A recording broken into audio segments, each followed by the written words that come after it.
بسا اوقات سیاسی چیلنجز میں بھی کنورٹ ہوتے ہیں تو معیشت کو پرائیورٹی جن جن معاشروں نے جن مملکتوں نے نہیں دی ہے اس نے ان کا خمیازہ بھی ہوتا ہے۔ اسی فکر کے تحت جب 6-7 ماہ کی نگران حکومت کے دورانیے کا خاتمہ ہوا اور ایک نئی منتخب حکومت سامنے آئی اور وہ پاکستان کی جو گورننس کے ذمہ داری تھی انہوں نے اپنے کندھوں پہ لی اور اس مشن کو آگے بڑھانے مسائل ہیں یہ بنیادی طور پہ بسا اوقات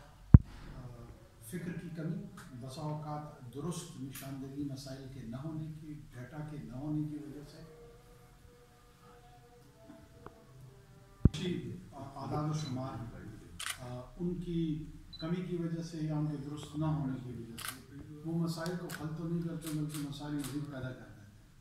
ہیں۔ تو اس پورے بیک گراؤنڈ میں ایک ایسے تھنک ٹینک کی تجویز سامنے آئی اور ضرورت محسوس کی گئی جو کہ ڈومیسٹک ریکوائرمنٹ کو بھی پوری کر سکے اور ساتھ میں جو ریجن میں اپرچونیٹیز ہیں، ہماری تجارت چائنا کے ساتھ ہے، سنٹرل ایشیا کے ساتھ ہے، GCC کے ساتھ ہے، ریجن سے ہٹ کے یورپ کے ساتھ ہے، US کے ساتھ ہے، افریقن کانٹیننٹ کے ساتھ ہے، اس کی بہتری کیسے آ سکتی ہے، اس کو بڑھاوا کیسے دیا جا سکتا ہے، بڑھاوے کے ساتھ ساتھ اس میں جو پالیسی، جو حکومتی پالیسی کے حوالے سے جہاں تبدیلیوں کی ضرورت ہے، جہاں پہ حکومتوں کو انپٹ دینے کی ضرورت ہے، ایسا پلیٹ فارم کریٹ کیا جائے جو کہ پالیسی ایڈوکیسی کا بھی کام کرے اور ساتھ ساتھ میں وہ لیڈرشپ دے جو انڈسٹریل اور انٹرپرینور لیڈرشپ کا اپنا انیشیٹو۔ تو ہمارے یہاں یہ جو ہمارے جو بورڈ آف گورنر کے ممبرز ہیں یہ انٹرپرینورز اور انڈسٹریل لیڈرشپ سے ہے، ان کا تعلق یہ پیورلی پرائیویٹ فنڈڈ ایک اینٹی ہے جس کا حکومت سے کوئی لینا دینا نہیں، لیکن یہ حکومت کے ساتھ معاونت پہ، حکومت کے ساتھ تعاون پہ یقین رکھتے ہوئے کہ معیشت کا جو پہیہ ہے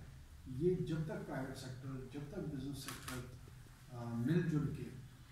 حکومت کے ساتھ، چاہے وہ ٹیکسیشن کی مد میں مشاورت ہو، چاہے وہ انرجی سیکٹر کی مشاورت ہو، چاہے وہ امپورٹ ایکسپورٹ کی فیسیلیٹیشن کے حوالے سے ہو، چاہے دوسرے سیکٹرز ہیں، وہاں پر جو ہی ایک دوسرے کے قریب آئیں گے اتنے ہی ہماری جو شرح نمو ہے، جو اکنامک گروتھ ہے، اس کو بڑھنے میں، اس کو بہتر کرنے میں اپنا کردار ادا کر سکیں گے۔ اور اسی سلسلے میں آج ابتدائیے میں ہم نے سب سے پہلے چائنا کے ایمبیسڈر کو دعوت دی تھی اپنے تھنک ٹینک کے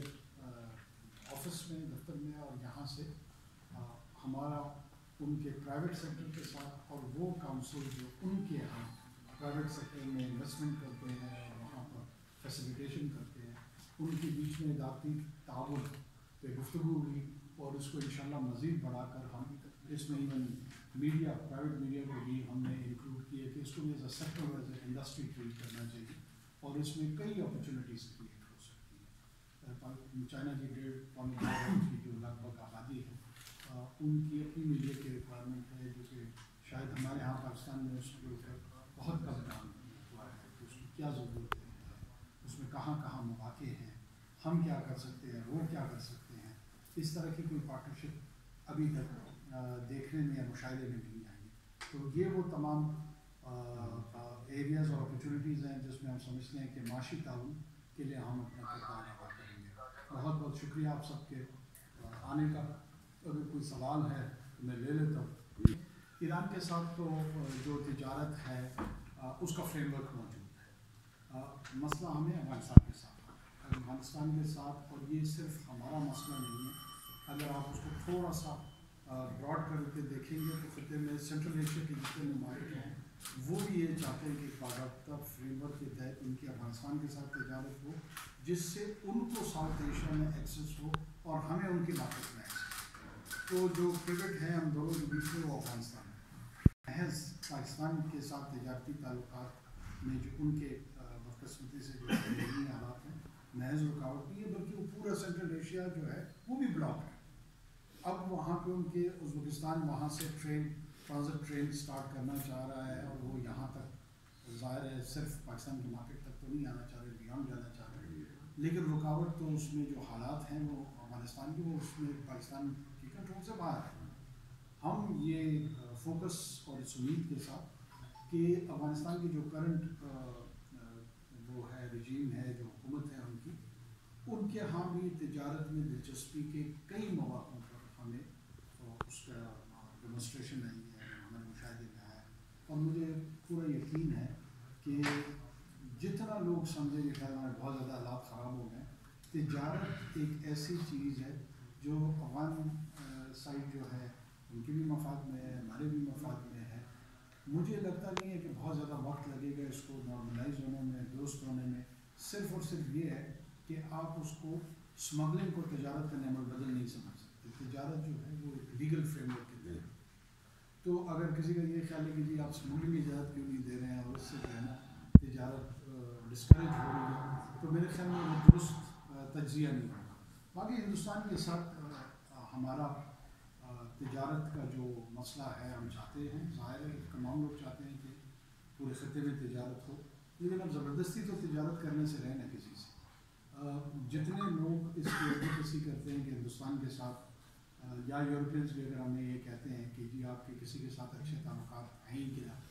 چائنا، تو چائنا کے ساتھ 1.2 ارب کی آبادی ادھر کیا تجارت ہوگی؟ جن کو شوق ہے ہمارا ساؤتھ ایشیا میں ہندوستان کے ساتھ تجارت ٹھیک کرانے کا، وہ اس بات کا جواب اس سوال کا کیوں نہیں ڈھونڈتے ہیں کہ 1.5 ارب کی جو چائنیز آبادی ہے اس میں ہم نے کتنی تجارت کریں؟ وہاں پہ بھی تو آپ کا ٹریڈ ڈیفیسٹ ہے. تو آپ ایک دفعہ وہ تو فوکس کرنے میں ہندوستان کی طرف بھی چلے جائیں گے، بجائے اس کے کہ تبرہ بیچتے رہیں گے جی آپ ہندوستان کے ساتھ تجارت نہیں کر سکتے ہیں تو آپ کے تجارت کے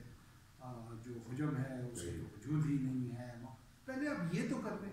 پہلے آپ سینٹرل ایشیا کی طرف تو چلے جائیں، ایران کے ساتھ ڈیولپ کر لیتے. یہ بذات خود ایران کے ساتھ ترکیہ جڑا ہوا ہے، نارتھ کاکسس ہے، آذربائیجان وغیرہ اس طرف ہے. یہ اتنی بڑی مارکیٹ ہے کہ شاید ہم اس کی ضرورتیں پوری کرتے کرتے عرصہ بن جائے گا. ایک دم سے ہندوستان کی طرف جمپ مارنے میں اس کے مخالف نہیں ہوں، لیکن جب تک وہ نہیں ہوتا یہ جو اپرچونیٹیز، یہ جو مواقع، ان کو تو ایکسپلور ہمیں کرنی چاہیے.